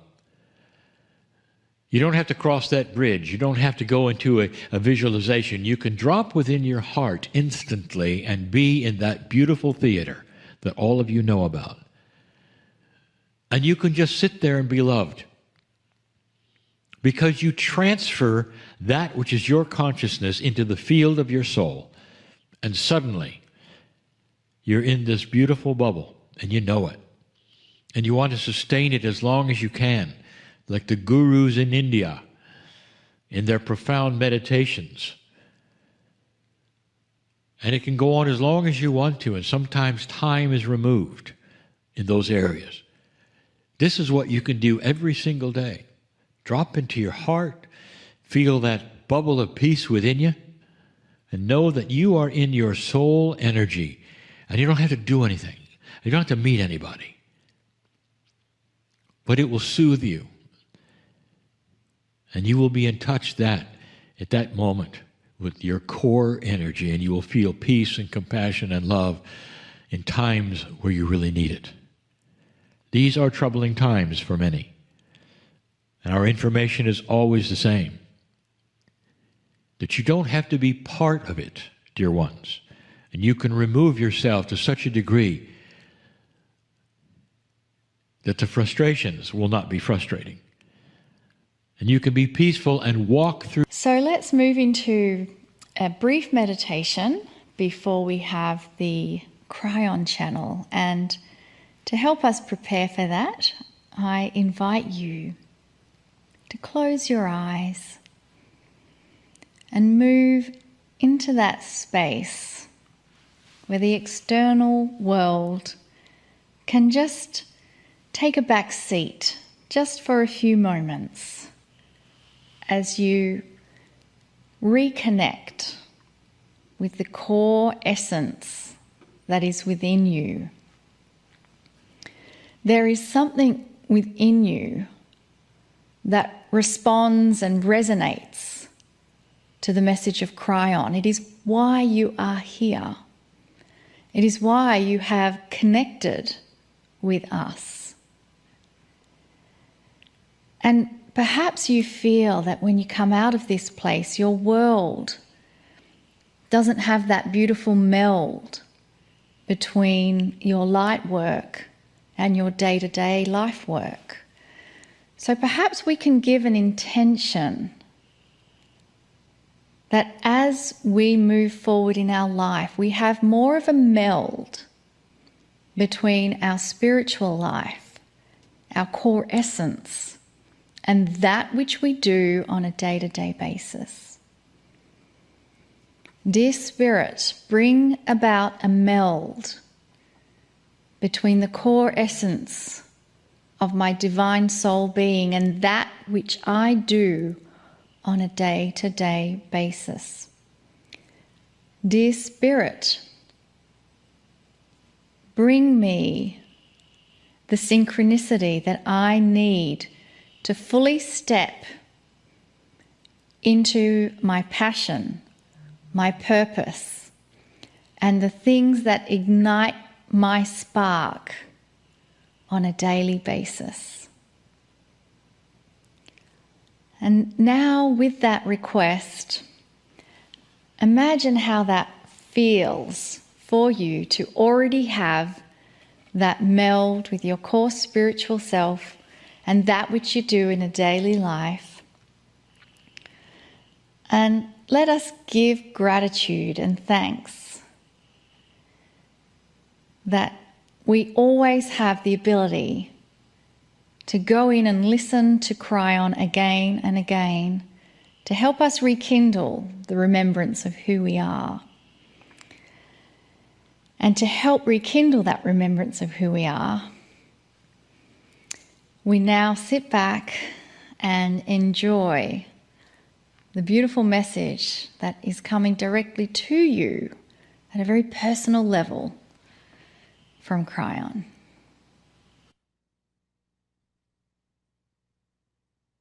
Greetings, dear ones. I am Kryon of Magnetic Service. So much is happening, dear ones, with you. Question about dreams and reframing things and the body reorganizing things. It is indeed true, and I will add this to that in this new energy, dear ones, Spirit knows you, knows what you're about. Spirit cooperates in so many ways to help you. Dreams is one of those ways. If you haven't noticed, dreams seem multidimensional. And what I mean by that is they're never linear. You're in places that you used to be, meeting people that shouldn't have been there or who have even passed. So the dreams mean something else. Sometimes they distract you while you work on other things, and sometimes they're a direct relationship to what you're learning as a light worker. How many of you have dreams in color, or perhaps that you're flying? These are dreams, dear ones, that show you, indeed, you're on the right track. Perhaps you have wished you would have dreams like that. Let me tell you, before you go to sleep, give intent for the dreams that you wish to have and see what happens. For those of you who have dreams that you don't like, you can control that as well.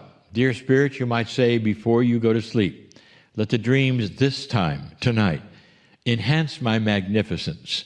Let me awaken refreshed and smile at the lovely things that I've had presented during the night. You are so in control of the things that you might not think you're in control of. None of you are a slave to bad dreams.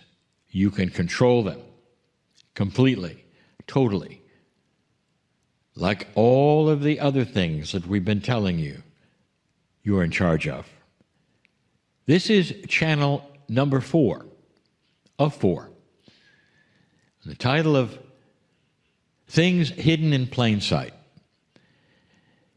And we've given you 3 other things that are hidden in plain sight, and some of you know those things, but perhaps we're not aware of the profundity of how you can do it or how you can use them. I've saved until last perhaps the most practical one. It's not esoteric.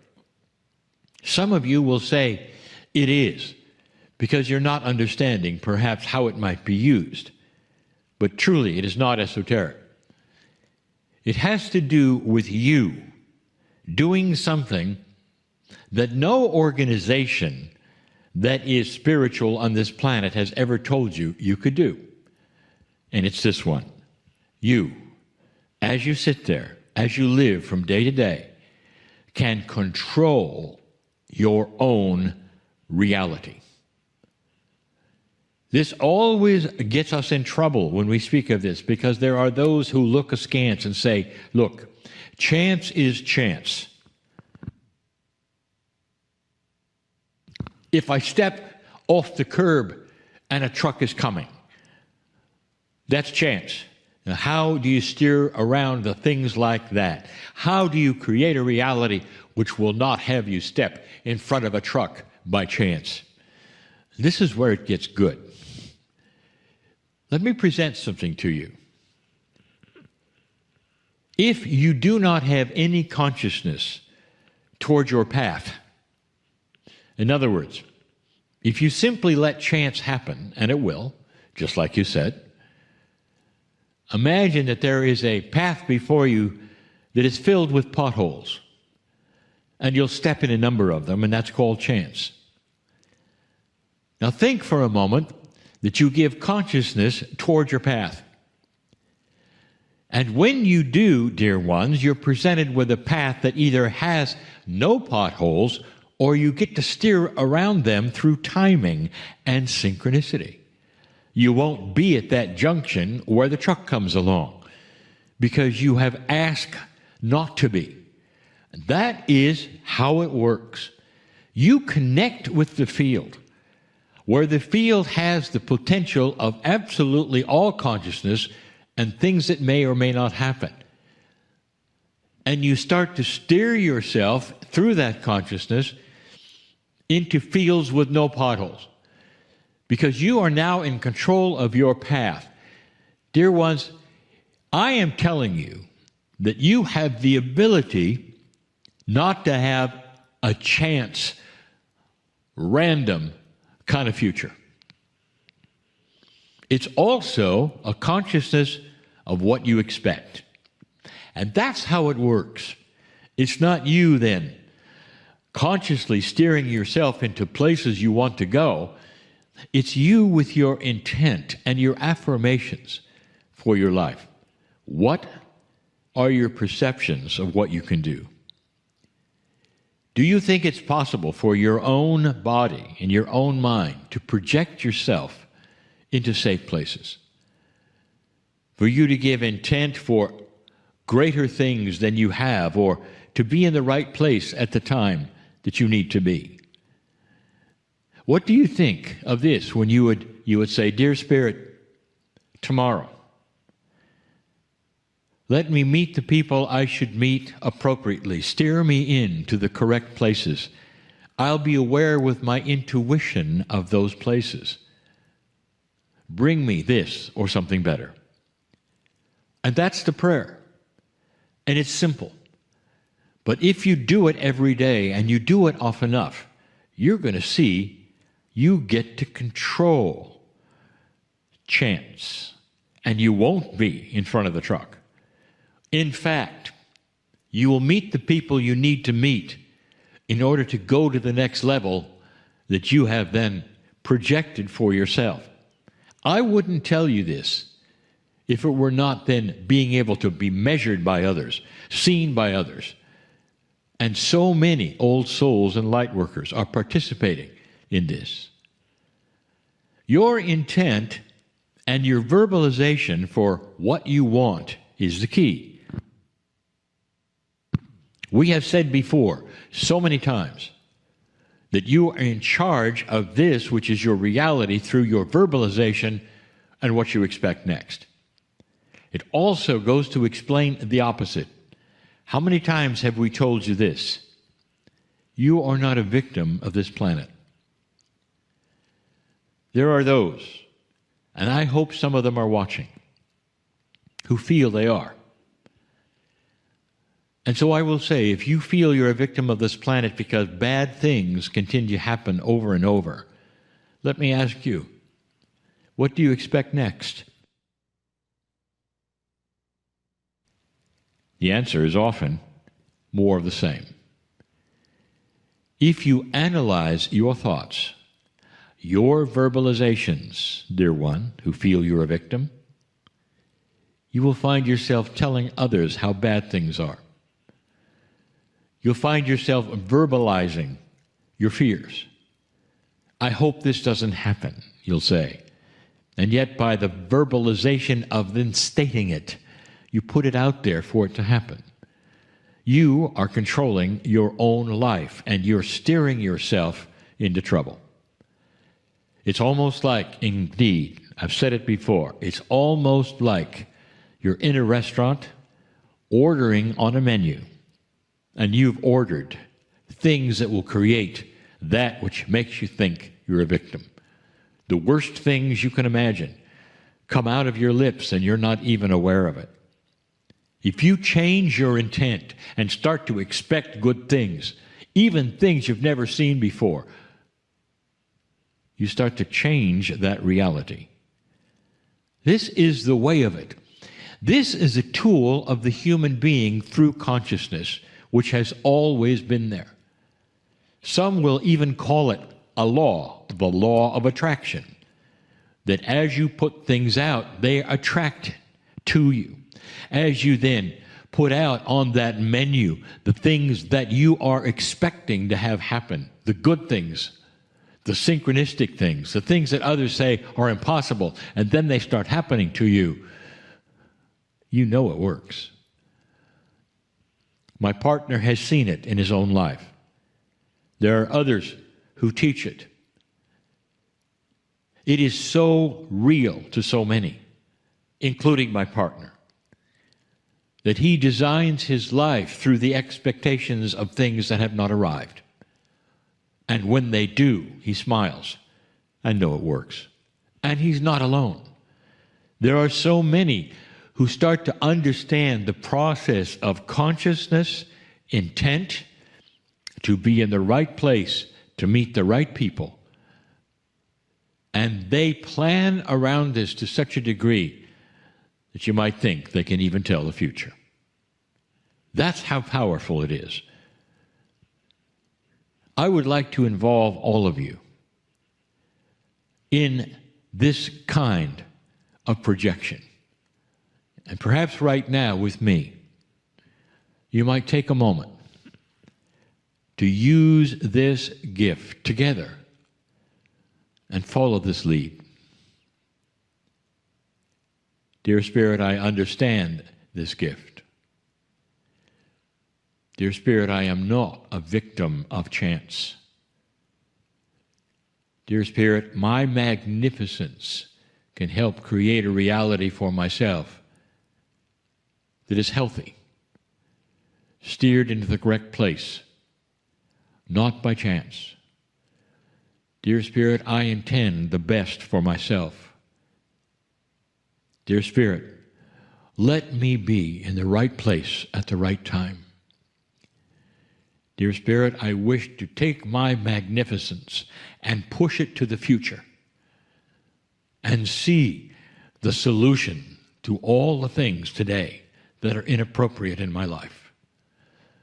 Dear Spirit, this is my legacy. I am aware of the new energy, and I claim it for myself, knowing that light will shine upon me. It's the light of my own soul. It's the light that I came with. It's the light that will change everything from now on. And if you want to put an amen at the end of that, go ahead. That's traditional.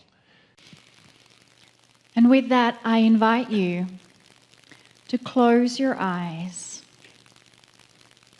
and connect in with what is happening internally. And I ask you to feel, sense, imagine, or visualize that you are a crystal. And this crystal that in this moment you are embodying, you have within you a time capsule. And within this crystal you embody, this time capsule begins to open and release. And you may even find that your crystal begins to pulse a little. You may even find yourself swaying just ever so subtly, this soft resonance that you are creating within your crystal. And this resonance and vibration that you are creating is that resonance of unconditional love and compassion that is in direct alignment with the Creator. And in this visualization or this feeling, this imagination, you begin to sense another crystal, but this other crystal is within a mountain. And the mountain is known as Mount Shasta. And within the mountain, that other crystal that you now feel and sense or visualize or imagine, it also has within it a time capsule that is beginning to open and release. And within that opening and release, the time capsule within the mountain begins to resonate and broadcast a frequency. And this frequency and vibration is the same resonance as the unconditional love and compassion of the Creator. And allow yourself, as the vibrating crystal, to now come into alignment and resonance with the crystal in the mountain. And as you feel, sense, visualize, imagine this entrainment, this resonance with the crystal, you realize there is nothing else to do in this moment other than be in that vibration. Greetings, dear ones. I am Kryon of Magnetic Service. For those listening later, we sit in front of light workers, one of the few times that my partner would be brought to a group of like-minded individuals. I want to talk about the mountain. We are in that place that we call the shadow of the mountain of Mount Shasta. It is a special place to so many for so long. The indigenous held it as sacred. The mountain itself, as so many other mountains have been on this planet. But this one is different. If you have followed that which I have told you for many years, I will tell you that imbued into the mountain is the energy of core spiritual truth. There have been so many things happen there that are unexplainable to so many. It draws people to it more than just those who want to sit on a mountain. It speaks to so many who want to know answers to complex spiritual questions, ordinary questions. It attracts those who will sit and listen. It attracts those who want to spend the night, even if they're not supposed to. There have been many stories.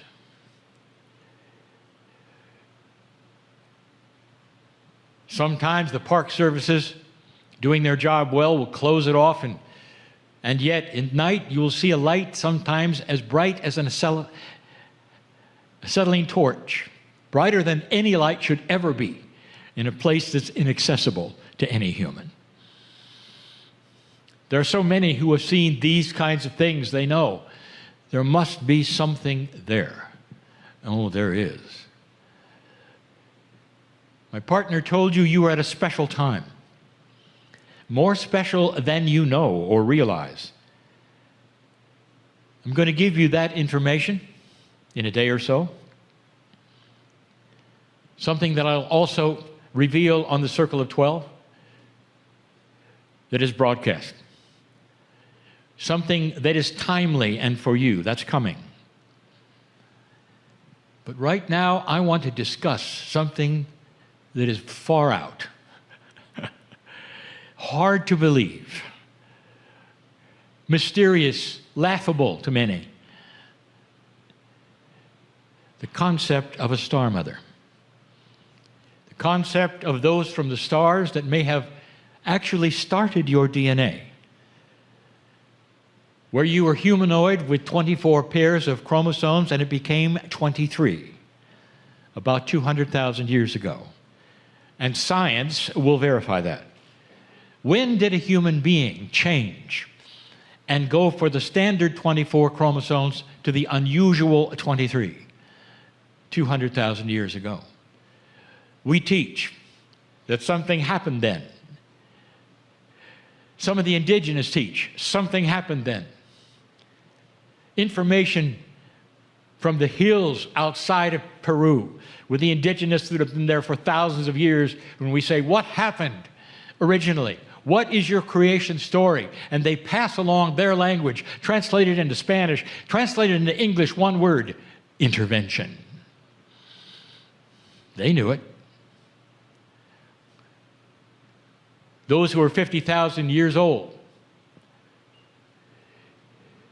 in Uluru, who are still there from the same clan, they knew it. They claim it was the Pleiadians.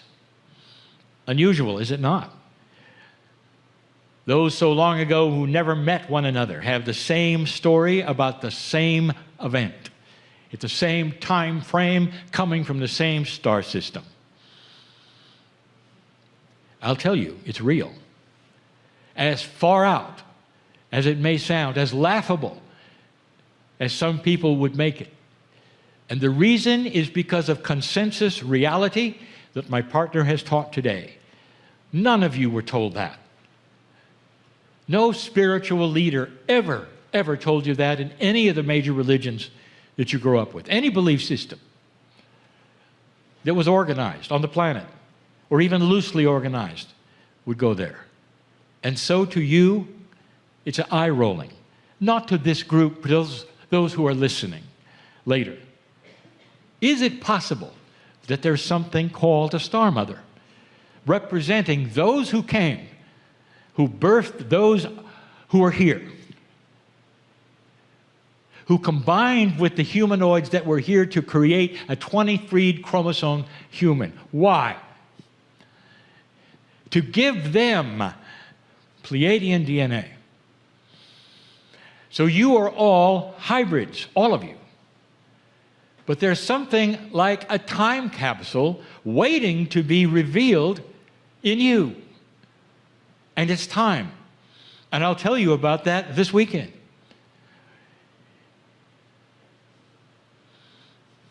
The star mothers first arrived several places on the planet. The most notorious, the one that was most pure, Lemuria. No one could get there, no one could leave. There was no influence from other humans over time. And so the purity of what was taught there stayed pure. It's time to teach it as well. My partner will reveal that as well this weekend to you. It is real. The idea of teachers from the stars Whereas many, many eons ago, they revealed themselves, they were in physical form, they are not. They are now in that multi-dimensional place where they exist in many places on this planet, but specifically in those nodes that they came to originally. They're real. And those who would argue this point would say, well, if they're real, come on out. Show yourselves so we can believe it.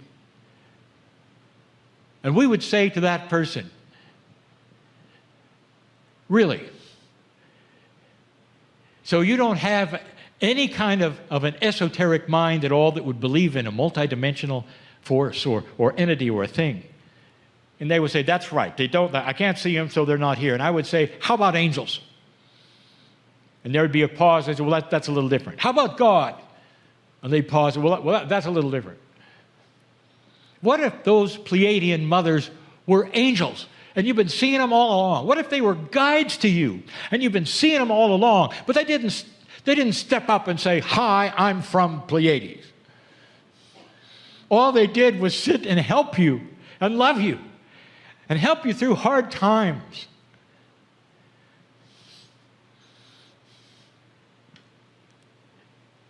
I'll tell you what, there is a principle that this creative source that I represent will always say is number one.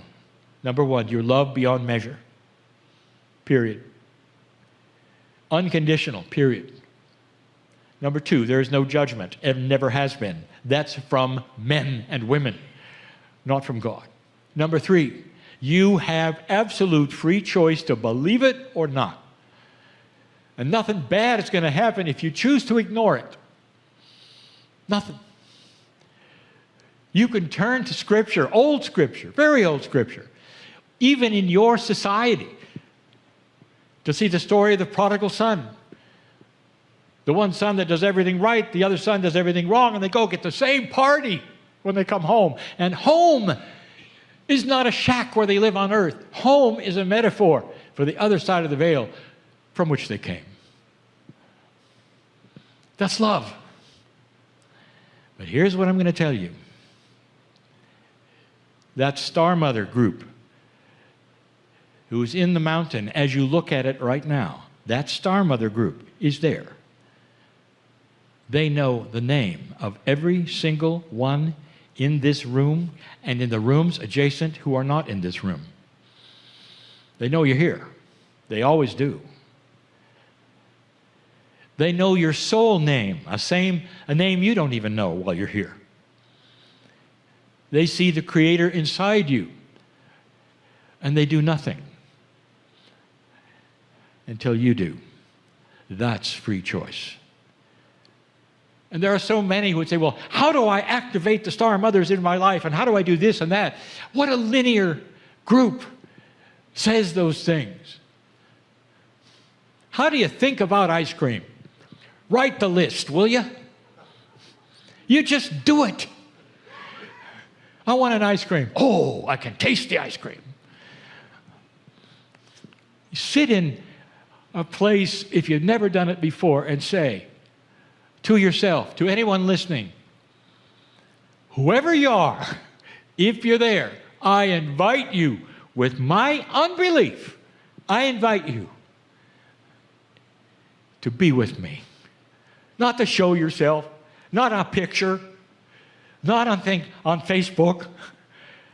To come into my life, my area, and start invading my intuition so I will have the right decisions at the right time. Show me your love, Star Mother. And then watch your life start to change. Star Mothers are not prophets, they're helpers. The nodes and the nulls of the planet were set up, are you ready? By them when they arrived, just in case this time of the precession of the equinoxes would have created exactly what's happening now. Do you feel the specialness of this? You sit not only in a precious, sacred time that the ancients said may never happen, or it could, a time which showed itself even on the prophecy rock of the Hopi. You sit there. That's the big divide, you might call it. Where the prophecy was, many humans would go one way, others would go another way, and choice would be there between light and dark. It's here. The choice is here. And this is when the capsules start to open. And this is where the activation occurs, pouring out that which can be commensurate with your consciousness if you want it. And yet there still would be those who say, well, I don't know. I don't know how. I just told you how. And my partner just showed you why you don't want to. Because it goes against everything you were told. Let me give you some information. Your parents, your pastors, your priests, your spiritual guiders here on earth, they didn't know this. They didn't know this. They gave you the very best information they had with love and integrity. It's not going to be a betrayal if you go toward the truth. There was a core truth that is known today that involves pure love from the Creator coming down into your lives and working that which is called miracles to some, which is going to change humanity, put light on the planet to a place where there will never be a war like you see right now. It's unconscionable even now, and it wants to pull you back to the 40s. Did you notice? A surprise. Did you notice? What perfect timing to prove what I'm telling you. It's not over. There are other things that will pop up to interrupt the light. Interrupt it. Put a stick in it and stir it up, even in the New Age. Stir up the New Age so they won't like each other anymore. That's going to happen too. Get ready for it. And when it shows up, bless it and say, show me what to do next. In all love, show me what to do next. In all love, show me what to do next. This is right on schedule, dear ones, right on schedule. Don't think the world is now going the other way because what I told you would happen is happening.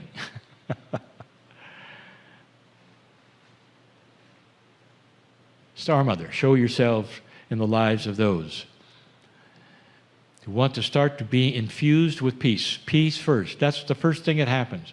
Not the solving of your problems, the peace over it. So you can sit there and be a wise human being and make good decisions. Not out of survival or fright, fear. It starts now. It really does. And you couldn't be in a better place for a life change, for healing, for revelation, for change to the better. You're sitting in the shadow of the mountain. Wow. I'm crying in love with humanity. And so it is.